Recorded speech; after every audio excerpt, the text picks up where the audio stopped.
Hello guys and welcome back to my YouTube channel rising learning king star, जहां हम मस्ती से पढ़ाएंगे और आप मस्ती से पढ़ेंगे। तो इसके प्रीवियस एपिसोड में हमने अपना एक्सरसाइज नंबर 3.4 कंप्लीट कर लिया था। तो आइए नेक्स्ट एक्सरसाइज नंबर 3.5 की तरफ बढ़ते हैं। 3.5 में हमें क्या सीखना है? हमने अभी तक सब्स्टिट्यूशन मेथड से सॉल्यूशन निकालना सीख लिया, एलिमिनेशन से भी। अब बारी है क्रॉस मल्टीप्लिकेशन की। क्रॉस मल्टीप्लिकेशन,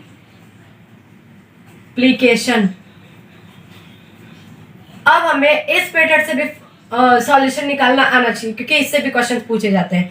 तो इसके लिए x के लिए फॉर्मूला होता है x equals to b1c2 minus b2c1 upon में a1b2 माइनस a2b1। ओके, तो x के लिए बस अगर हम इस फॉर्मूले पे रख देंगे तो हमारा आ जाएगा क्रॉस मल्टीप्लिकेशन से x की वैल्यू। अब y के लिए क्या होता है? y के लिए भी फॉर्मूला हो गया। जब x के लिए है तो y के लिए होता है c1a2 माइनस c2a1 अपॉन में a1b2 माइनस a2b1। ये होता है y के लिए। आपको ये दो फॉर्मूला याद रहना चाहिए, क्योंकि इन्हीं दो बेसिस पे अपना एक्सरसाइज नंबर 3.5 के कंप्लीट करेंगे। और आपके जो बेसिक कंसेप्ट थे, मतलब प्रीवियस एक्सरसाइज के जो कंसेप्ट थे, जो भी हमने अभी तक सीखा, वो हमें याद रखना चाहिए, क्योंकि वो सारी यूजेस होने वाले इस एक्सरसाइज में। एक्स के लिए ये फॉर्मूला होता है, वाई के लिए ये फॉर्मूला होता है, बस दोनों का ऊपर का चेंज होता है, अपॉन में सेम ही रहेगा, a1b2 माइनस a2b1। ठीक है, तो आइए नेक्स्ट अपने एक्सरसाइज के क्वेश्चन की तरफ बढ़ते हैं। तो आइए एक्सरसाइज नंबर 3.5 का क्वेश्चन नंबर फर्स्ट देखते हैं कि क्वेश्चन नंबर फर्स्ट हमारा क्या कह रहा है।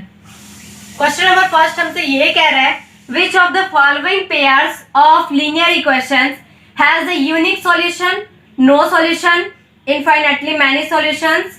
मैंने आपके लिए तीनों कंडीशंस बता दिए हैं कि कब कब होगा यूनिक, कब होगा नो और कब होगा इनफाइनाइटली। ठीक है, in case there is unique solution find it by using cross multiplication method. अगर यूनिक सॉल्यूशन है तो आपको क्रॉस मल्टीप्लिकेशन से फाइंड आउट करना है, नहीं तो आप नॉर्मली ऐसे फाइंड आउट कर सकते हो कि ये यूनिक है या फिर नो सॉल्यूशन है या फिर इनफाइनाइटली। तो आइए इसका फर्स्ट पार्ट देख करके करते हैं, क्वेश्चन से ज्यादा समझ आएगा।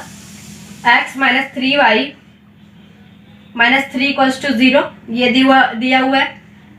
3x minus 9y minus 2 equals to 0।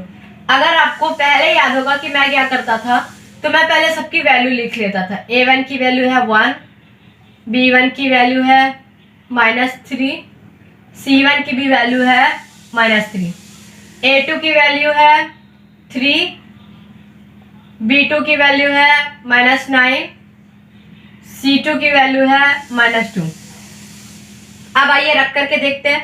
1/3 equals to minus 3 upon minus 9। ये माइनस से माइनस कैंसिल, 3 1 जा 3, 3 3 जा 9, मतलब 1/3 इक्वल्स टू 1/3 अभी तक है, मतलब a1/a2 इक्वल्स टू b1/b2 अभी तक है। आइए c1/c2 को लेते हैं, माइनस 3 अपॉन में माइनस 2, ये माइनस से माइनस कैंसिल। तो क्या ये दिख रहा है कि 1/3 के इक्वल तो है, a1/a2 b1/b2 के इक्वल तो है, लेकिन c1/c2 के इक्वल नहीं है। मतलब a1/a2 equals to b1/b2 equals to not c1/c2।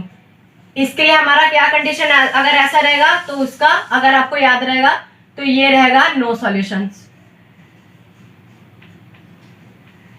बस सिंपल, ये हमें आता ही था। आइए इसका एक और पार्ट देखते हैं।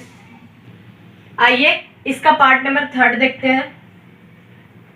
पार्ट नंबर 3 ये है 3x minus 5y equals to 20, 6x minus 10y equals to 40। ठीक है, तो a1 equals to 3, b1 equals to minus 5, c1 equals to 20, a2 equals to minus 10, sorry a2 equals to 6, b2 equals to minus 10 and c2 equals to 40। अब आइए check करते हैं। 3/6 equals to minus 5 upon minus 10 minus minus cancel, ये 3 1 जा 3 2 जा 5 1 जा 5 2 जा equals to 20/40, 21 जा 22 जा, मतलब a1/a2 equals to b1/b2 equals to c1/c2। ये क्या रहेगा ये आप बताएंगे, यूनिक सॉल्यूशन होगा या फिर नो सॉल्यूशन होगा या फिर इनफाइनेटली, और बाकी के पार्ट्स आप खुद से करके दिखाओगे। आइए नेक्स्ट क्वेश्चन की तरफ बढ़ते हैं। क्वेश्चन नंबर फर्स्ट के बाकी के पार्ट्स आप खुद से करके दिखाओगे, ओके, और कमेंट सेक्शन में हमें आंसर कमेंट करोगे। तो आइए नेक्स्ट क्वेश्चन नंबर 2 देखते हैं। हमसे ये कह रहा है for which values of a and b does the following pair of linear equations have infinite number of solutions. मतलब a और b की ऐसी क्या वैल्यू ले पेयर ऑफ लीनियर इक्वेशंस के लिए कि उसका जो सॉल्यूशन है वो इनफाइनाइट है, मतलब a1/a2 equals to b1/b2 equals to c1/c2 condition आना चाहिए। ऐसा क्या है a और b का वैल्यू ले। तो ये इसका फर्स्ट पार्ट देखते हैं।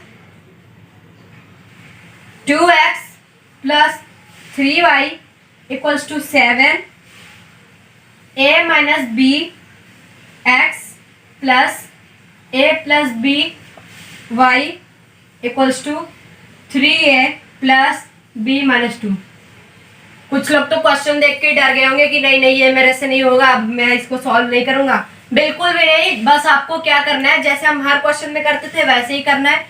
पहले वैल्यू रख देते हैं हम a1/a2 equals to 2/a minus b, comma b1/b2 equals to 3/a plus b, c1/c2 equals to 7/3a plus b minus 2।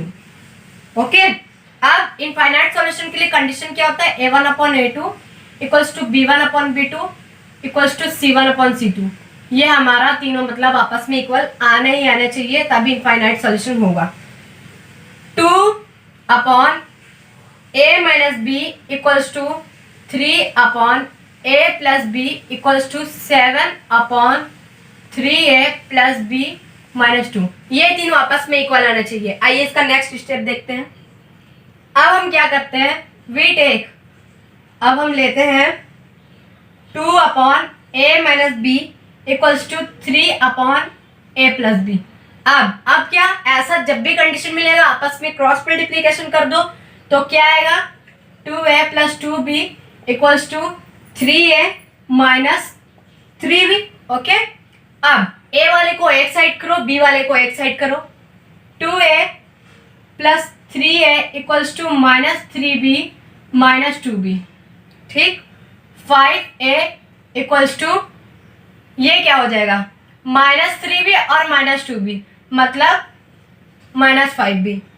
अब आइए इसका नेक्स्ट स्टेप देखते हैं।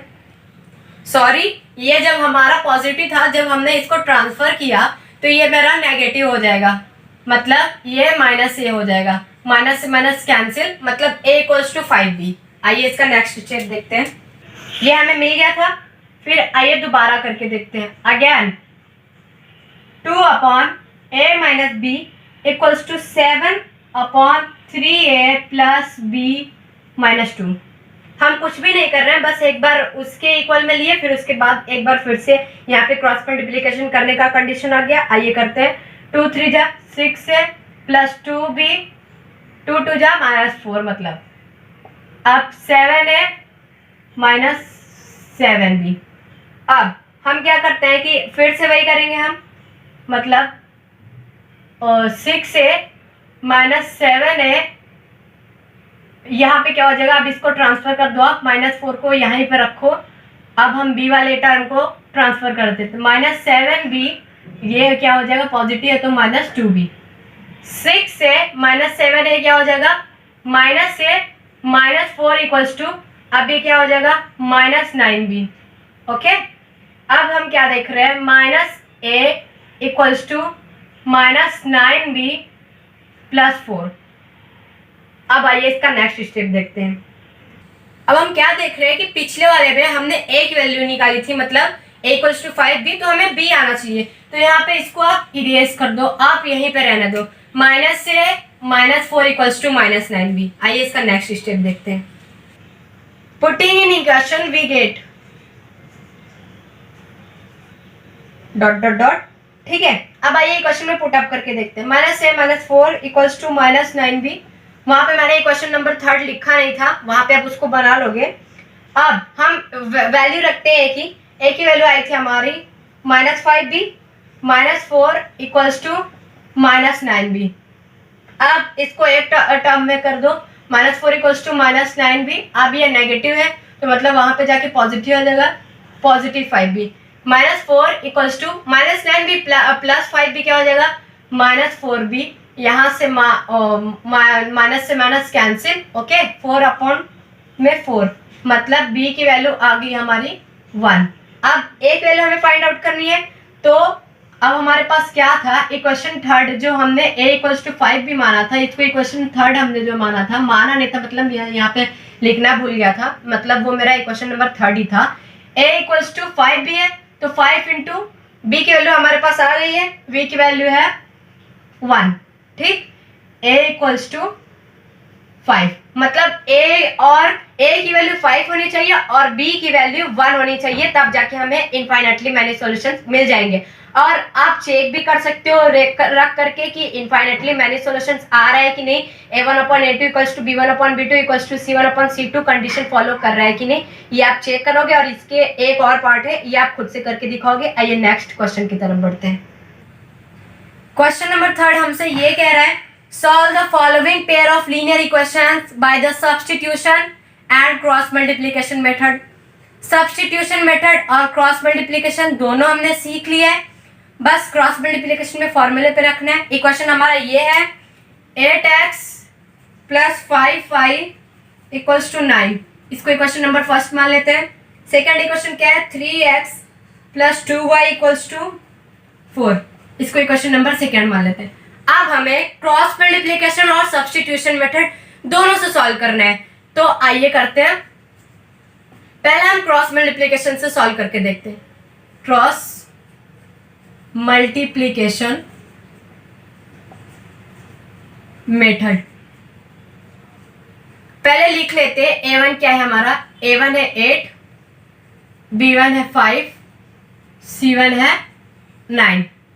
a2 क्या है, a2 है 3, b2 है 2, c2 है 4। अब मैंने आपको एक्सरसाइज सॉल्व करने से पहले, एक्सरसाइज की क्वेश्चन करने से पहले आपको एक फॉर्मूला बताया था। वो फॉर्मूला हमारा ये था, x equals to b1c2 minus b2c1 upon में a1b2 माइनस a2b1। बस हमें कुछ भी नहीं करना है, बस वैल्यू पुट अप कर दो। इक्वल्स टू b1 की वैल्यू 5 है, 5 मेरा रख दिया। c2 की वैल्यू 4 है, अब यहाँ पे माइनस लगाएंगे, माइनस है। b2 की वैल्यू 2 है हमारी, इंटू c1 की वैल्यू क्या है, c1 की वैल्यू है 9 अपॉन a1 की वैल्यू क्या है 8 इंटू b2 की वैल्यू क्या है 2, माइनस लगा दो। a2 की वैल्यू क्या है 3, b1 की वैल्यू है हमारी 5। सो सिंपल, बस आप इसको सॉल्व कर लो। आइए करके देखते हैं। आइए इसको सॉल्व करते हैं। x इक्वल्स टू 5 4 जा 20 माइनस 2 9 जा 18 अपॉन में 8 2 जा 16 माइनस 15 क्या आ गया 20 माइनस 18 2 अपॉन में 1, मतलब x की वैल्यू आ गई 2। अब y की वैल्यू देखते हैं क्या होती है। y equals to c1a2 minus c2a1 upon a1b2 minus a2b1। आइए इसको सॉल्व करके देखते हैं। आइए y का भी वैल्यू रख के देखते हैं। c1a2 माइनस c2a1, ठीक है, 9 इंटू 3 माइनस 4 इंटू 8। डायरेक्ट मैं वैल्यू पुट अप कर रहा हूँ। 8 इंटू 2 माइनस 3 इंटू 5, ये होगा मेरे वैल्यू। 9 3 जा 27 माइनस 4 8 जा 32 अपॉन में 8 2 जा 16 माइनस 3 5 जा 15। 27 माइनस 32 मतलब माइनस 5 अपॉन में 1। तो x की वैल्यू आ गई 2, y की वैल्यू आ गई -5। ये हो गया हमारा आंसर। ओके, आइए नेक्स्ट क्वेश्चन देखते हैं। क्वेश्चन नंबर 3 हमारा इनकम्प्लीट था। क्रॉस मल्टीप्लिकेशन से तो मैंने आपको बता दिया, और सब्स्टिट्यूशन तो आपको आता है, सब्स्टिट्यूशन से आप खुद से सॉल्व करोगे। आइए अब अपने नेक्स्ट क्वेश्चन नंबर 4 की तरफ बढ़ते हैं। क्वेश्चन नंबर 4 हमारा ये कह रहा है, form the pair of linear equations in the following problems and find their solutions if they exist by an algebraic method। फिर से हमें वैसा क्वेश्चन मिला, हमें पेयर ऑफ लीनियर इक्वेशन खुद से बनाना है, फिर उसके बाद उनका सॉल्यूशन फाइंड आउट करना है। तो आइए इसका पार्ट नंबर सेकेंड देखते हैं। ठीक है, पार्ट नंबर सेकेंड देखते हैं। पार्ट नंबर सेकेंड हमसे ये कह रहा है कि a fraction becomes 1/3 when 1 is subtracted from the numerator. मतलब एक फ्रैक्शन है, अगर न्यूमरेटर में 1 सब्ट्रैक्ट कर दिया जाए तो 1/3 बन जाता है, and it becomes 1/4 when 8 is added to its denominator, find the fraction. मतलब 1/3 तब बन जाता है जब हम सिर्फ सब्ट्रैक्ट करते हैं न्यूमरेटर में से 1, और 1/4 तब बन जाता है जब हम डिनोमिनेटर में सिर्फ और सिर्फ 8 ऐड करते हैं। तो ऐसे क्वेश्चंस के लिए हम हमेशा मानते थे लेट द फ्रैक्शन